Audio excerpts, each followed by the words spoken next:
The issue of chemicals in the environment is a story about science, politics, and humanity's relationship with the planet. My name is Chris Hughes, independent scientist, and this is the Chemical Journeys podcast. Join me as we uncover the story of chemicals in the environment through conversations with individuals working in this space. So, let's get started. Hello everyone, and welcome to the Chemical Journeys podcast. Today I'm speaking with Sabine Apitz. Sabine is an independent scientist and is current president of the European branch of the Society of Environmental Toxicology and Chemistry, or SETAC for short. She's also the editor-in-chief of Integrated Environmental Assessment and Management, one of the two SETAC academic journals. Sabine, thanks for joining me. Thanks. It's a pleasure to be here. Yeah, I'm really excited to talk with you, Sabine, on this podcast because SETAC is such an important organisation, not only for me, but also for other scientists who are working on the issue of chemicals in the environment, which is a topic that's really central to this podcast. And I'm also really interested to hear about your experiences and your perspectives working as a fellow independent scientist. So perhaps we could start there. Could you perhaps tell us a bit about you? Tell us about your background, your research interests, and how you got to where you are today? Thanks. I'm really a marine geochemist by training, so an oceanographer, but I was very interested, even when I was doing fundamental research during my doctorate, in the ocean and the environment. My postdoc and my first job after my postdoc was to work as a marine environmental scientist for the U.S. Navy in San Diego, working on a number of projects looking at contaminant behavior in sediment, seawater, and systems, how we manage those, developing tools, and trying to understand how contaminants behave in those systems. Largely, of course, because the Navy moves ships around, it does a lot that contaminates systems. So trying to provide the science and the advice to support their operations and convince them they needed to care about that. One thing I found as I progressed is that often all our research and all our sexy data, when we delivered data by the kilogram, didn't always make a difference. It wasn't always used. And that sparked in me an interest in how we use science to inform decisions and how we make our research relevant to the processes and decisions at hand. I worked with the Office of Naval Research on evaluating and choosing academic research projects, and often found that they were designed really based on the world as we thought it should be, rather than the reality of the system we were trying to manage. And often found that fellow academic researchers were not that interested in that. We wanted the large effect or the sexy publication.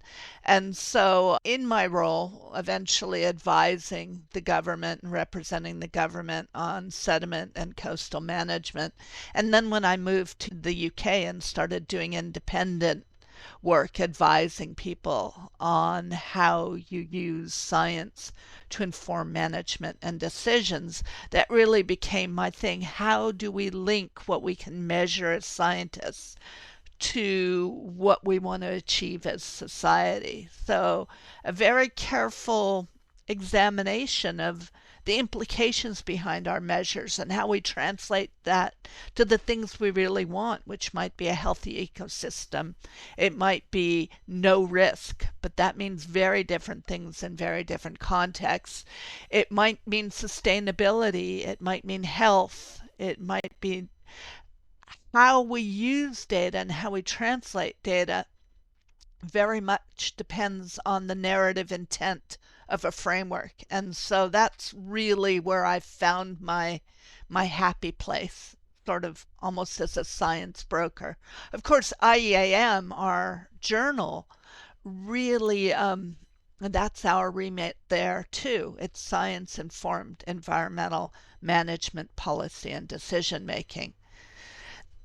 Now I'm going to jump to SETAC. I've been trying to remember a, exactly when my first SETAC meeting was.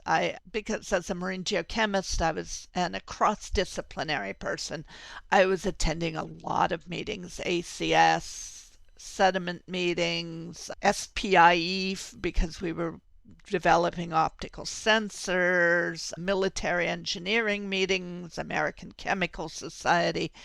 Sometime in the mid 90s, I inherited a research program because one of our scientists was retiring and it had environmental toxicology impacts and implications and aspects. So I went to SETAC mainly to learn the vocabulary and to start learning enough to manage those aspects of the project.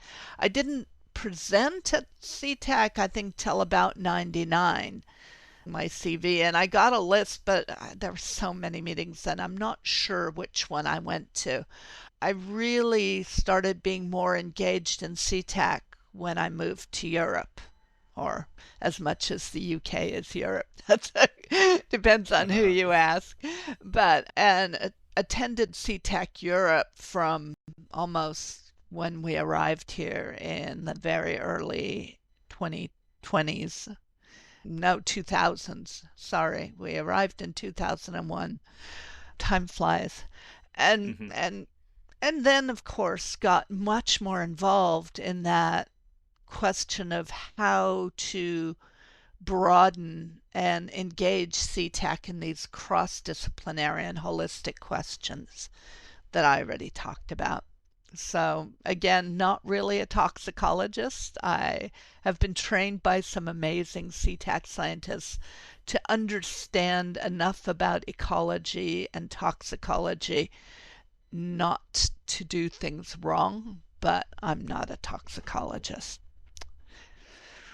That was probably No, more than that's you asked for, but no. I think you've painted a really nice picture there, and there's lots in there that I'd like to talk to you about, really, because I think first of all, something that really resonated with me when I was looking at some of your research is what you've already indicated, that you're well, you use the term science broker, and I think you seem to have a kind of a unique way that your mind is working, in that you're dealing with lots of complexity and you're naturally kind of seeking an integrative kind of approach to make sense of complexity, to create connections, and then to make meaningful decisions with that information, which might be based on the values or aspirations of society. So while most scientists are probably hyper focusing in on one particular aspect and trying to understand every single thing about it, am I right in thinking that you're kind of stepping back and being more holistic? yeah, I mean, I like to think that's what I'm good at. I would argue you really have to understand a lot of the details of all those various science projects to understand the risks and the aspects. So sometimes you need to dive in almost in as much detail as they do to make sure that things are relevant. Often we're using science or data or methods simply because we've done it for a long time. And I find that deep dive, looking at what does it mean, um, is it relevant? What does this answer, and what are our underlying, almost unspoken assumptions when we use these data? I'm going to unfortunately not remember the name of the person I quote, but really, when we use science, say, even looking at a standard or a risk assessment, it's not really science, it's a science informed implementation of policy. It uses science, trans science, and policy. I mean, even when we decide the level of uncertainty that's acceptable or what we use as an endpoint, all of those things have a lot of embedded assumptions and embedded choices that often we don't think about and articulate. And I find So the devil is in the details. But yes, stepping back and trying to look at the connections and the big picture to find sort of the links in the chain, I find very interesting. Yes, yes, and do you think you're somebody who asks a lot of kind of what if questions and is continuously kind of testing assumptions and things in that approach? So, and do you think that do you have any reflections on perhaps how without that approach people could get quite carried away with a particular model or framework that they've built and be almost blinded to the potential insufficiencies of it? That's a big question. I've even forgotten the first half. The second half, very much. I tend to be, I mean, models aren't reality, and I have a lot of colleagues who forget that. No model is more certain than its least uncertain component. And often we focus on the few things we can quantify to very many significant figures and miss those things that are more difficult to quantify. Often there are qualitative factors or factors we can only right now address qualitatively. But if that we leave them out, we may be informing entirely the wrong decision. Just because I can measure, say, greenhouse gas or impacts or emissions of a specific chemical much more precisely than I can talk about impact on some slightly more fuzzy ecosystem components doesn't mean that those impacts might not be the most important impacts. So I think drawing out using a range of tools from LCA to regional risk models to sustainability frameworks to ecosystem service models, they lay frameworks that we can lay out and look at all the potential issues. Our models often, I mean, they're great, but that we have to constantly challenge them. They are tools for us to understand aspects of reality. They are not reality. And as you said, often we can get really caught up, and I'm not innocent in this. We get very attached to our babies, the things we develop. And so it's hard to let go. It's hard. We bring bias and confirmation bias. It's hard to see problems in what you've developed. And I Mm, think part of mm. the job is constantly evaluating these things. And maybe that's a good, although I'm no expert in this is one of potentially the benefits of big data and AI that we can Mm. really start mining a lot of the data we have in ways that are difficult for us to do.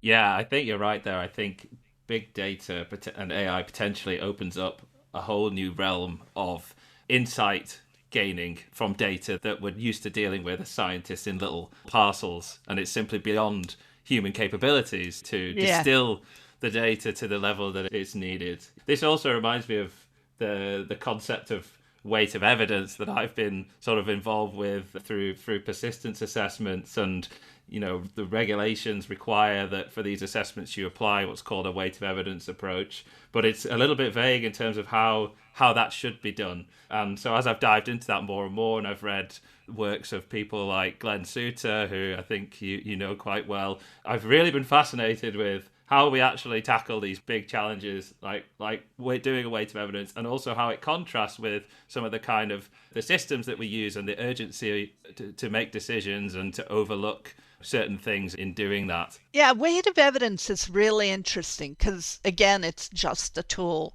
and it means Mm, something very precise to some people. And especially in sediments where I often play, I mean, it's used to talk about how we integrate very specific lines of evidence. However, there have been projects that look at weight of evidence, you know, approaches like is it the Michigan or the Minnesota weight of evidence work group that developed a frame where you score every line of evidence based on a number of criteria. So, are you familiar with this? So that because there's a problem when you bring too much. Let me jump back a little before Yeah. I run forward. There, not all lines of evidence are equally relevant. And using all lines of evidence, some of which will be more relevant, or some of which will be more certain, or some of which will be more standard, if you treat them all the same, you don't necessarily find that more data gives you better insight because something might be more relevant than another thing. And there are weight of evidence tools where you can use criteria to score and then weight lines of evidence based on relevance, direct connection to the endpoint, field design, temporal and spatial control, a number of characteristics depending on the decision you're informing. And then in a project I worked on for Venice, we developed these tools to aggregate multiple lines of evidence. And then we looked for sort of a centroid line of evidence, which was a weighted average of these different lines of evidence. So then you could look at the spread and the centroid and look at, because often you find that different lines of evidence give you very disparate messages, and how you bring those together. The uncertainty is important. It's very difficult, even if you're doing something as simple as looking at chemical concentrations and toxicity, to decide what is truth, what is our baseline. You always have to anchor one thing and then compare them to look at how effective a tool is. And so we can talk about correlations, but these aren't always completely independent. For instance, Mm. we've been, and again, I'm going to run randomly through this theme, but Go wild. the discussion of how we look at, say, in a tiered decision framework. Do you do toxicity or chemistry first? Say I'm managing dredged material and I'm trying to decide if it's acceptable for ocean disposal. We have an established set of toxicity assays with lab organisms, and most of us know the problems with those. They're zoo animals, essentially, whether they're representative, but they've co-evolved with our chemistry analyses, our standard action list. So in general, high contaminant levels correlate with high toxicity with a limited set of modes of toxicity. Now we're starting to think about emerging contaminants that we haven't looked at. And we can't be sure that the same modes of action are relevant. We can't assume that we're going to get the same correlations Mm. because we haven't tested that. We've developed our tox assays with a set of chemicals, and so we have to step back and re-ask these questions. Mm-hmm. So, I mean, that's an oversimplification, but this idea that we use tools for specific things and then we Mm. extrapolate them to similar sounding things. What risk assessment means very different things. If I'm going to a site and looking at whether it's contaminated enough for me to need to dig it up, or if I'm predicting whether a chemical might cause risk if released in the environment. One, you need to be very precautionary. We apply different tools and we integrate data in very different ways than if we're trying to determine extant impact, retrospective versus prospective risk assessment, and things like that. That we use the same language, we often use similar tools, but they mean different things and have very different relevance. Mm. And often, if you start in a workshop asking questions, we're all speaking the same language at cross purposes.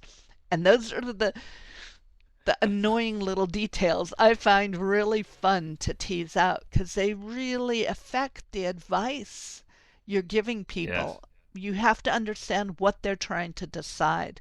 You know, whether they're their level of risk aversion? Do we want to avoid false positives, false negatives? And even further, are we asking the right questions? Are we going to get the right answer to the wrong question? So framing is also absolutely important. So yeah, those are the things I can spend hours talking about, and I think they're very important, especially when you go from your really amazing laboratory result to the question of, yeah, how do I advise somebody whether this is relevant to Mm, the regulatory decisions or the cleanup that they're trying to apply? mm, mm. So, and I mean, it makes it messy, it makes it fun, but it Of means course, yeah. you get to learn all the time, which is I've had the privilege because I have worked as an independent consultant because since we moved to the UK, I've sort of been in a niche where I don't deal with standard risk assessments. People call me Mm, when the standard tools aren't working in their framing. So I've been very lucky mm, to get to play on some really cool projects and problems. And also because I work for myself, I can also decide, play, and learn more than a traditional consulting firm can afford to allow me to yes. do. So it's been hard, but it's been fun. I'd love to go a bit more into your experiences as that independent scientist because it sounds like you figured out relatively early on what you were good at, what you had an aptitude for, and then you've positioned yourself perfectly to be able to serve those kinds of needs as an independent scientist. Do you have any reflections on what that experience was like, sort of setting things up and how it's been? Because you've been in the game for over 20 years, which is a really good run as somebody working independently. A lot of that has been luck. I mean, when we decided to move here, because my husband took a professorship in London, I was lucky enough to already have been in a fairly senior position and had good connections I could work on. Mm, Shortly after we moved to the UK, there was a European research network called SEDNet, the European Sediment Research Network, that I could take part in, and that connected me. And I got involved mm, in a few European projects. So I had good opportunities. I had some mm, connections. I could afford to sit on expert panels pro bono. mm, I was lucky that because, well, the deal for me in moving here was that I was no longer the primary breadwinner. So I had the luxury of being able to afford feast or famine. So mm, sometimes I was incredibly busy and sometimes I was less busy. Again, that's not something all consultants can do. mm, I want to acknowledge that I was in a fairly privileged position to be able to do this and continue to do it. That mm. said, it's going to meetings like SETAC, and my advertising has been to talk about my work and talk about the things I do. I joke people don't know they need me till they know me, because it's a bit of a luxury item on a project. Some of Mm, these, how do we play with the data? Let's look at a non-standard approach. So SeaTac was a great place to meet people and talk about this and really find playmates. And I mean, some of this stuff, if it's not, I'm not saying it isn't hard work, but mm. if it can be quite fun to be with like-minded individuals and play with ideas and share knowledge. And then, of Yes. course, in I don't remember what year, maybe 2009 or maybe 2007, I got involved with IEAM as well. And Hmm. yeah, Hmm. first as an editor and then a deputy editor and now editor in chief. And of course, IEAM is designed to be a playground for these issues, to ask the question, how do we use science to solve problems? And that's also provided quite an opportunity for learning and for sharing ideas. And Yes, I'm sure. I would be remiss if I didn't say, everybody look at IEAM, send your papers to us. You know, Absolutely. Yeah, gotta I'll do let my you job. do that plug for sure. Thank Yeah, you. and it's great you're talking about the element of play in all of this. I mean, I think that really is the goal for everybody, isn't it? In terms of what they do in life, when work becomes play, you've won the lottery. And although you acknowledge that you were in a privileged position to be able to do that, it sounds like you've used that time well to kind of add value, and it's difficult in the modern world, the modern economy, to differentiate work from other valuable activities that don't necessarily yield money. But and I think that takes me on to a question I had about the role that you think independent scientists have had and should have in the future amongst this ecosystem of scientists from academia, industry, and regulatory bodies and larger organizations. Do you have any thoughts around that? Well, I mean, this is a big subject of discussion. SETAC obviously is committed from its beginning to being originally a tripartite and now a multipartite organization. It formed as a collaborative platform for academia, government, and industry scientists to talk. And more as we've grown, we've recognized the need also to have civil society as one of those parties, although their participation with our meetings and stuff is not always as large as it could be. Running conferences is not cheap. But representatives of impacted communities, NGOs, people that are interested in engaging stakeholders in science and including understanding that when we look at risk, this is risk to somebody.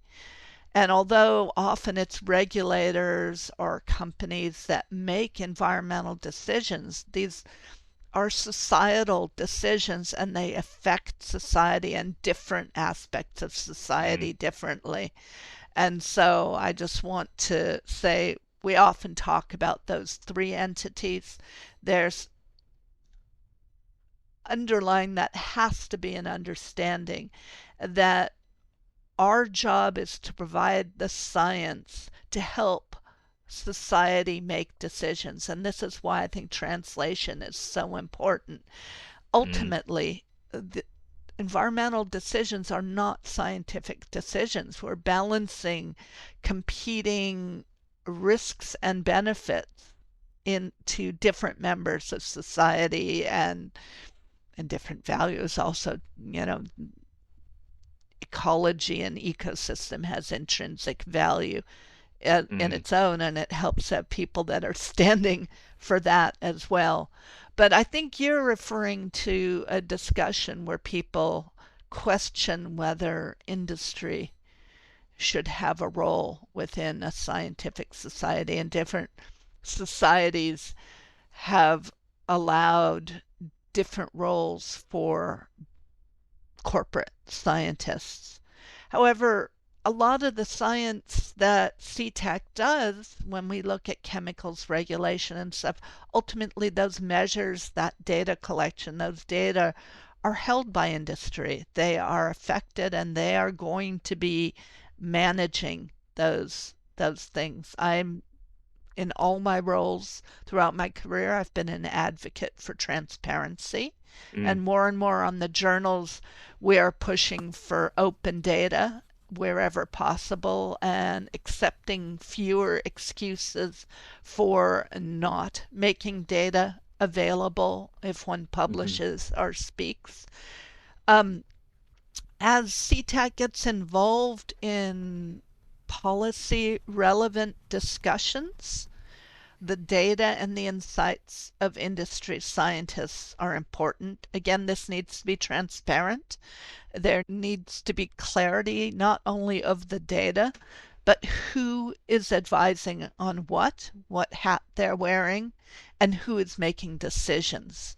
Clearly, the regulated can't make decisions on their regulation. However, they'll be collecting the data, they'll be managing. I think SETAC has always argued that they have a valuable role to play, and most of the corporate scientists I've met through SETAC are very committed to SETAC's goals, Mm-hmm. which is environmental quality through science. Mm-hmm. Ultimately, regulatory decisions need to be done with, we talked about weight of evidence.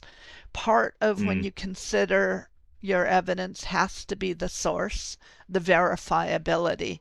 But I don't think you just silence one part of the equation Mm-hmm. when you're making decisions. And a lot of what we do isn't about regulations themselves. It's about learning, it's about teaching, it's about raising the next generation, it's about sharing data.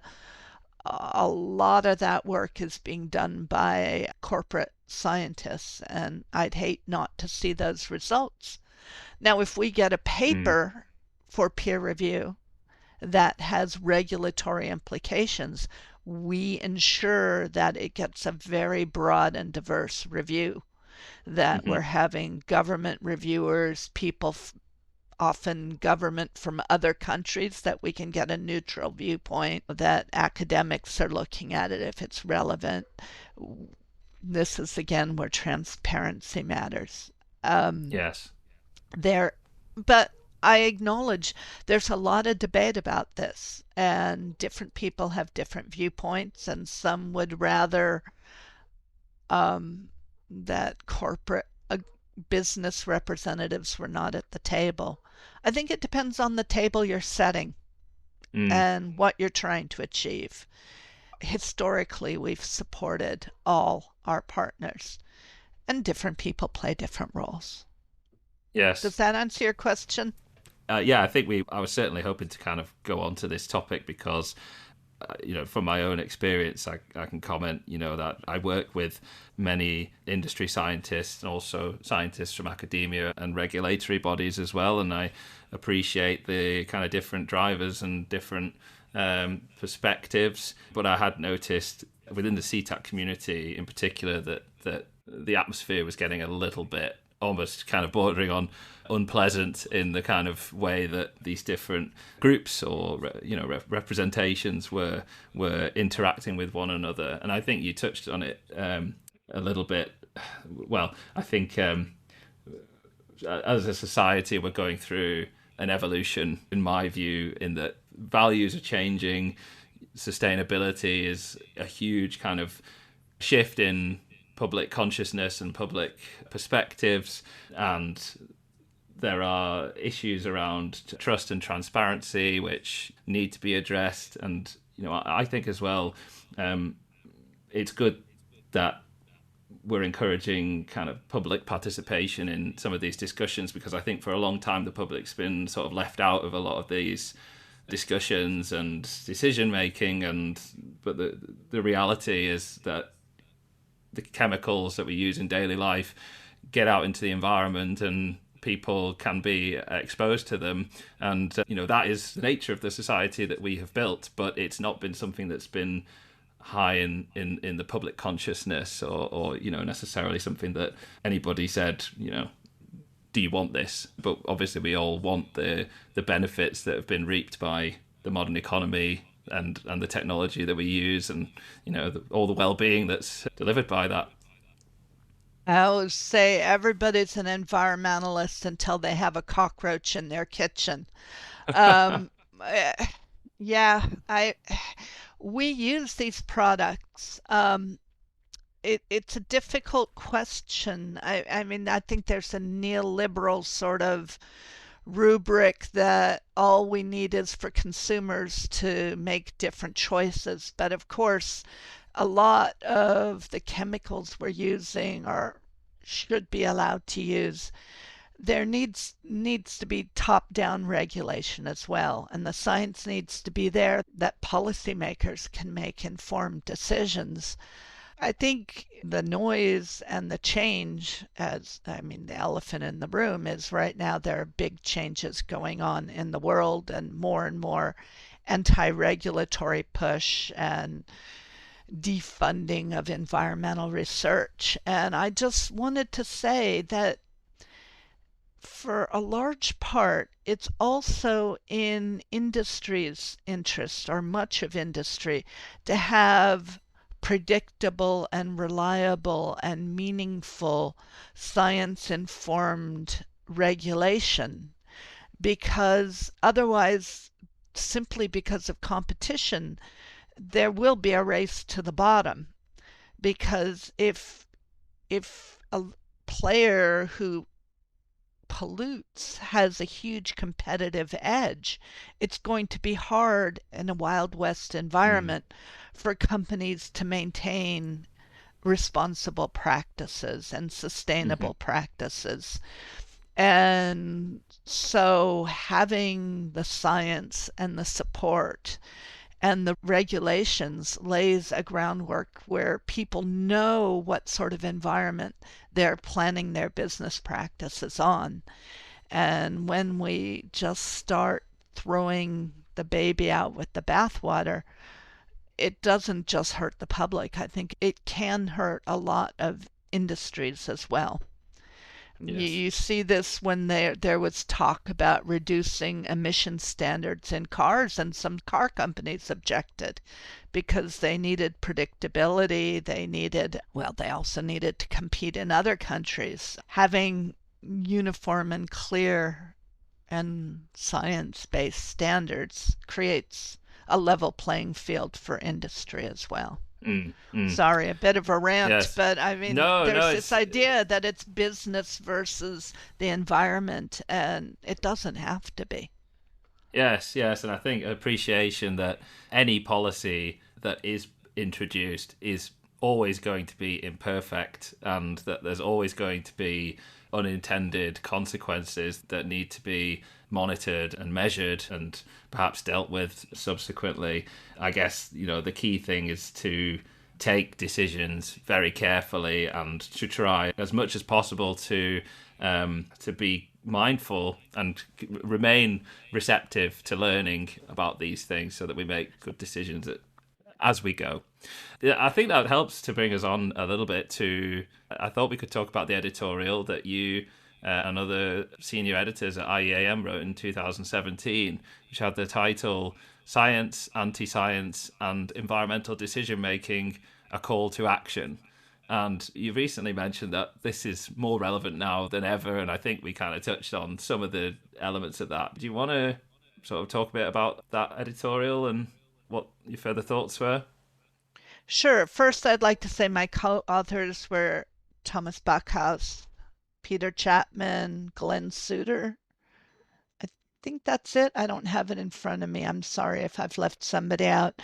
This was during the first Trump administration.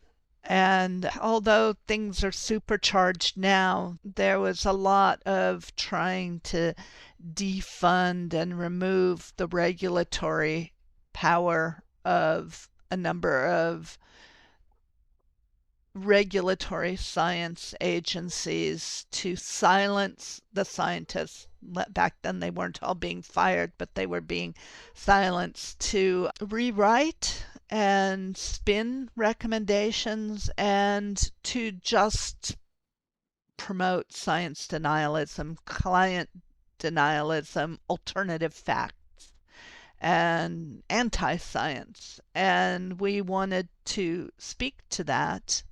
And its grave consequences. I think we all feel that the world, well, there are a lot of issues, but the world is reaching, if you look at the planetary boundaries models, we've blown past multiple planetary boundaries.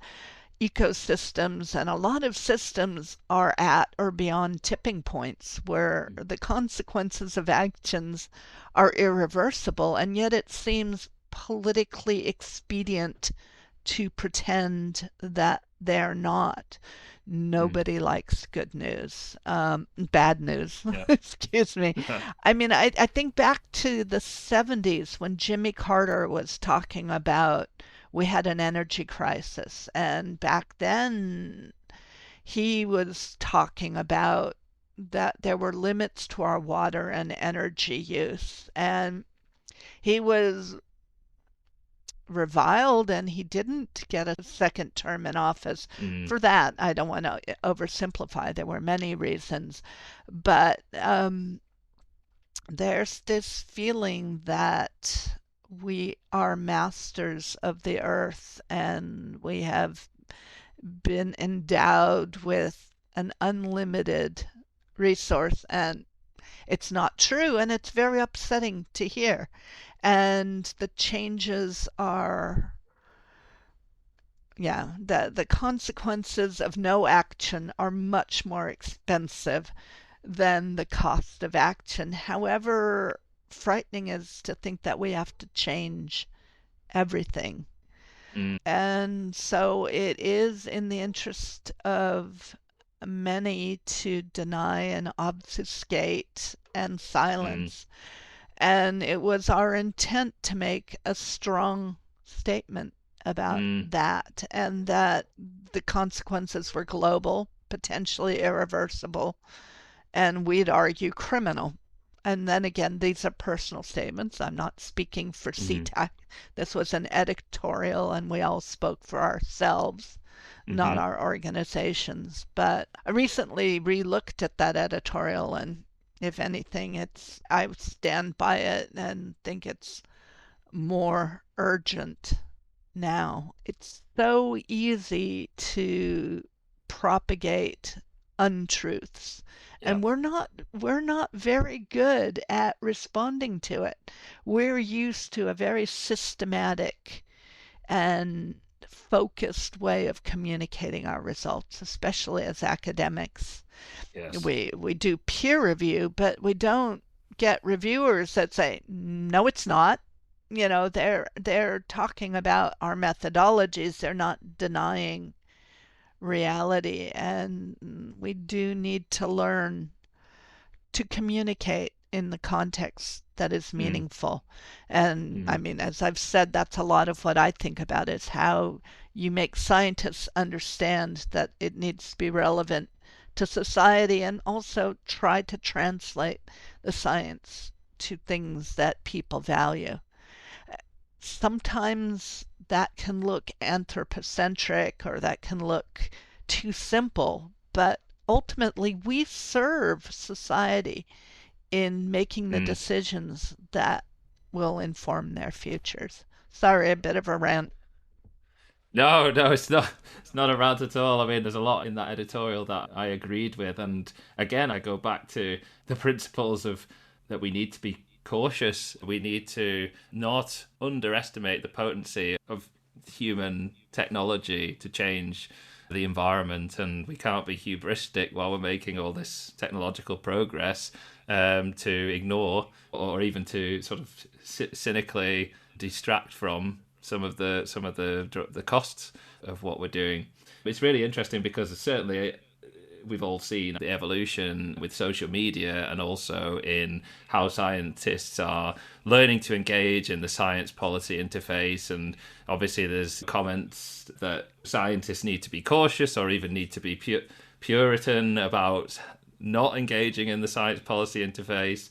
But obviously, who's going to speak for scientists if not scientists? And I think that's something, in a way, I'm also trying to do a little bit with this podcast, is to try and distill some of the knowledge that we're all discussing within the SETAC community. I'm not sure how consumable it is for the lay person. I think there's good bits and bad bits from that perspective. But yeah, I would say that in doing so, getting into that kind of science policy discussion, then we're learning more and more about how much of the work we're doing is built upon values and social frameworks, which you've talked about, anthropocentrism. I mean, that is how we built our society to date, right? Yeah. I mean, absolutely. First of all, I want to say it's very important, things like these podcasts and anything we do to engage people and make the science more accessible.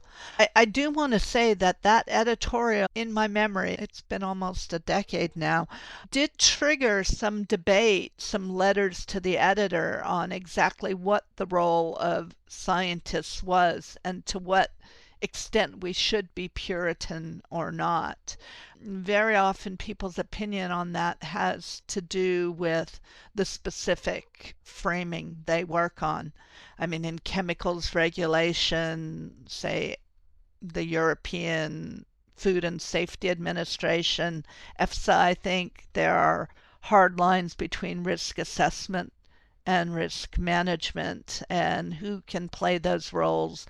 But there are a number of publications that argue that for the wicked problems we address that are so complex, those barriers are not helpful. You really need feedback between those affected, between science and regulators to help focus on which aspects of endlessly complicated problems we want to address and how you frame them and how you measure them and how you translate them has to be a collaborative process. We're not talking about easy questions. Ecosystems are, if you look at the aspects we can measure of an ecosystem, as say call them dimensions, we're really talking about a multidimensional space, and we can really in our models or evaluation look at like a cross section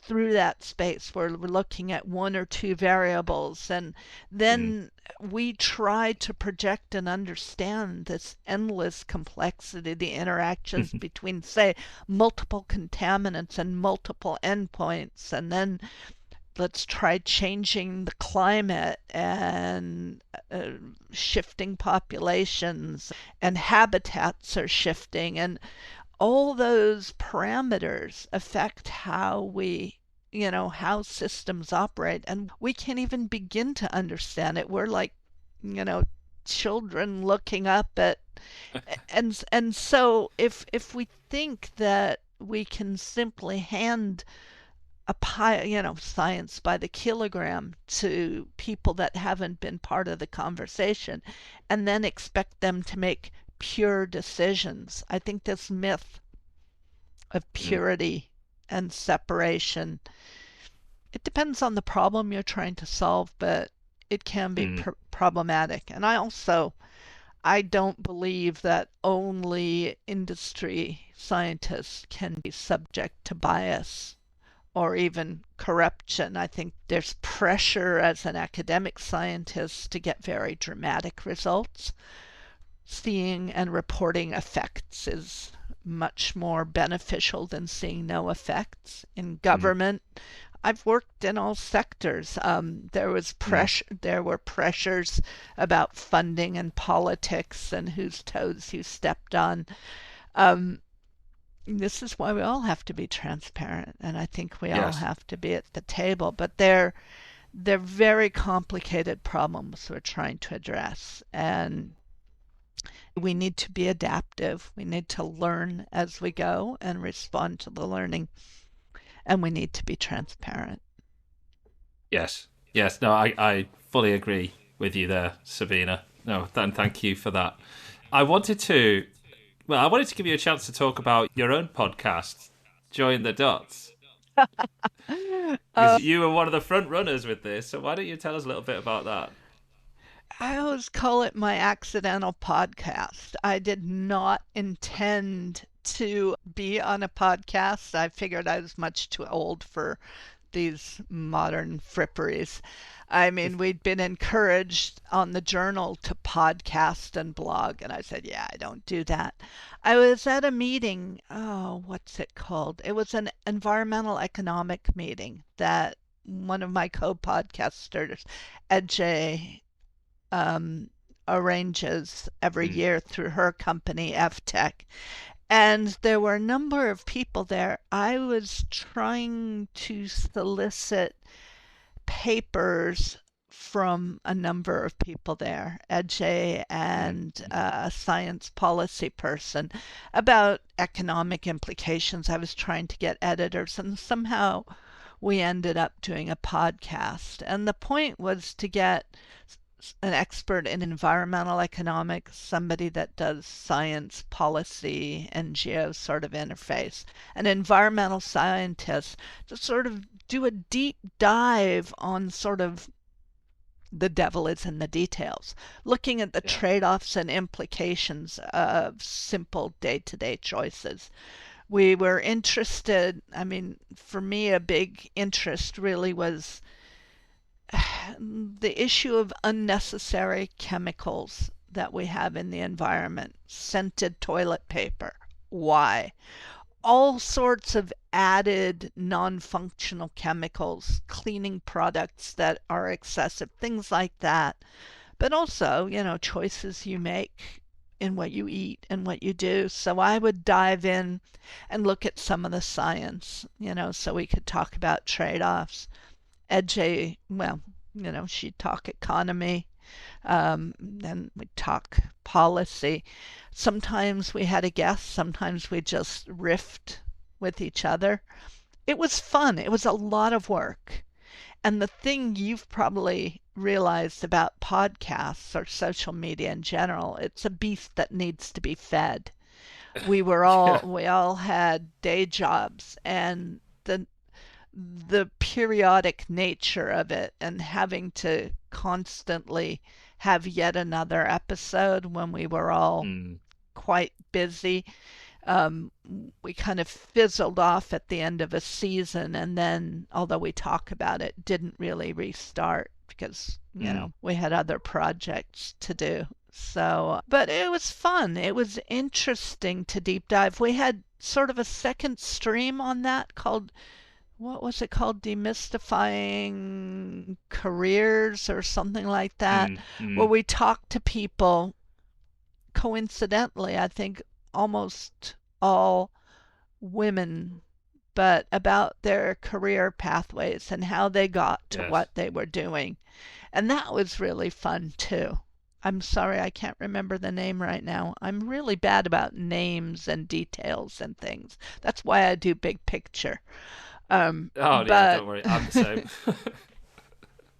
No, that's really nice, and it's really great to hear about the what you kind of learned along the way, because I think that's something is it is just a voyage, isn't it? And you don't really know where it's going to go, and you don't know what kind of shape it's going to take. And I'm finding that as well. I'm getting into a bit more of a rhythm now with this, so hopefully it doesn't completely take over.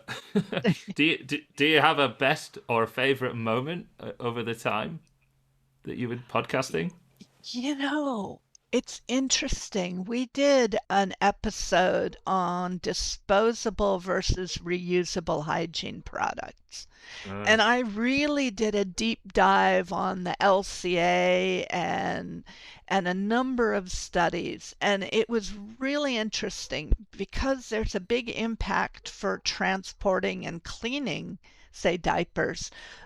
It wasn't as clear cut as you would think. But we went mm, in and we had done a lot of research, and I really thought we had a good handle on it. And we had somebody come in and interviewed her during this episode. And again, I'm not going to remember her name, which is terrible, but she worked in London in an organization trying to support reusable nappies. mm, And, as far as providing starting materials, funding the initial purchase is larger than nappies, but then it's cheaper than disposables later. And also mm. looking at issues like bicycle collections and ways to minimize impacts. And we were thinking about energy, water, landfill, pollution, And she pointed out that the social issues were the most important. That if you sit in a disposable diaper, the way they're designed, they're so absorbent that babies don't know that they've weed. Mm, mm, And therefore, they are not potty trained as quickly. And yes. so they're actually, it's not just that you have a disposable product, but you might have a year or more longer as well. So they're going Mm, into preschool, not trained, and the volumes are a function of time. But she also pointed out that, because remember, hygiene products are a cradle to grave issue. I mean, obviously, for women, we have yes. a separate class of hygiene items, but Mm, often old people end up in diapers or pads. And mm, she pointed out that because they can sit in a diaper for a very long time, those that count on social care get significantly fewer visits mm, because mm, so the social impact of loneliness and less support and less mm. was also a really important one. So we thought we'd considered Wow. everything, and we hadn't thought at all about the humans that were inside these Yes. Oh, it's products. a And cautionary tale, isn't it? It's that oh, an overly technical oh investigation. my You miss those goodness. things. Yeah. Yes, because Yeah. I'd read so many papers and I could deconstruct and talk about their scoping and why they weren't comparable. I hadn't even thought about the people. And yeah, that was a really interesting moment for me because Mm. it was humbling, but it also, it just makes you think. Yes. Yes. No, that's fascinating and really, really glad you could tell that story and uncover those realities with your work in podcasting. Sabina, before we wrap up, I also think it's worthwhile talking about some of the events that are coming up within CTAC because we have our premier CTAC Europe conference coming up in May. That really is, for me, it's the event for people working in, certainly in my field. I don't know if you wanted to talk about that. And then also we have the World Congress. Yeah, obviously I'm pretty excited about Vienna. I mean, that's my meeting. That'll be the Yeah. meeting where I introduce as president and then step down to Susana Lorio, who's the upcoming president. The focus is on sustainability, progress in sustainability, and there will be efforts to inform the European policy on safe and sustainable by design. What really hoping to frame some of this question, what does this mean in terms we can measure? And we'll have all the other usual sessions as well. The SETAC conferences have become, well, the Europe conferences become the biggest of any of the SETAC conferences. SETAC Europe has a, a growing attendance, and it's always a great meeting. A lot of opportunities to interact. It's fantastic for young scientists Mm. because there's a lot of mentoring and networking. The SETAC community is just so welcoming and open to bringing in people. You learn a lot. I always really love introducing new scientists to people I know, and it's a great opportunity. And Vienna, you can eat And lots worse of places to cake. go. Yeah, exactly. And it's white asparagus season, May on the Mm. continent. So yeah, it's a good meeting. Now, SETAC World is every 2 years, and this will be the first time it's in Africa. It's going to be in Johannesburg. And the call for abstracts has just come out. There are a broad range of very exciting sessions addressing both issues for the developing world and broader global issues. It's a world congress. And yeah, it's exciting. That's an overused term, but it's it's the first time all of SETAC could be coming together in Africa and really talking about the fact that a lot of the issues we address might have very regional components, but almost Hmm. all of them are global issues. The way we Mm. consume, the way we dispose of things, the way we manage, everything there are, we're looking at global problems. And to have Yes. representatives from all over, of course, a lot of people from all over the world come to SETAC Europe or SETAC North America beyond their regional meetings or Latin America. But this these are our sort of signature meetings where we can all come together. And I really encourage people to consider sending an abstract and taking part in that conversation. It's going to be, well, I hope it's going to be a great success. Yes, no, I do too. I hope that you get a good turnout at that conference, and we'll be sure to put the information in the show notes for this podcast and Thank you. hopefully promote it a little bit as well. Yeah. Oh, Yes. great. Well, Sabina, this has been absolutely fantastic speaking with you. I think hearing your perspectives on many things, tells me that you do think a little bit differently than a lot of scientists out there, and there's important roles for people like yourself to play in sort of bringing people together and creating connections between disparate fields. Well done on what you've been doing, and I hope that you continue to do the great work that you're doing. I have a couple of questions that I ask all my podcast guests before we finish. So the first one is, what is a big goal that you're working towards in the coming months? And I've got a feeling I can guess what it's likely to be. Oh, I'm trying to finish some papers. I'm Mm. really trying to retire. And so I'm trying to finish some sediment assessment and management papers, book chapters for a book that Rick Wenning and I are co-editing. Mm. I'm working on a symposium paper. I'm trying to tie things up. My objective is to slowly hand things off to the next generation, summarize and report on things. I mean, I'll still be coming to meetings, I'll still do Mm. advisory work, but I'm really trying to pass things off and Mm-hmm. retire. Mm. Oh, well, I wish I hadn't said well, I do hope you stick around for the time being, even in retirement, because, yeah, I'll repeat what I I said earlier.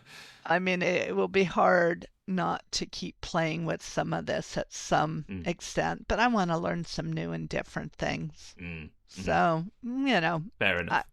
I can't imagine stepping fully back, but, get out of the way of the next generation and let them have a go. No, that's great. What is one piece of advice that you'd give to somebody starting out in their career now? Try to do what you love or try to love what you do, but understanding that that's still a rare privilege. But I think if we're doing science, we're usually not doing it to get rich.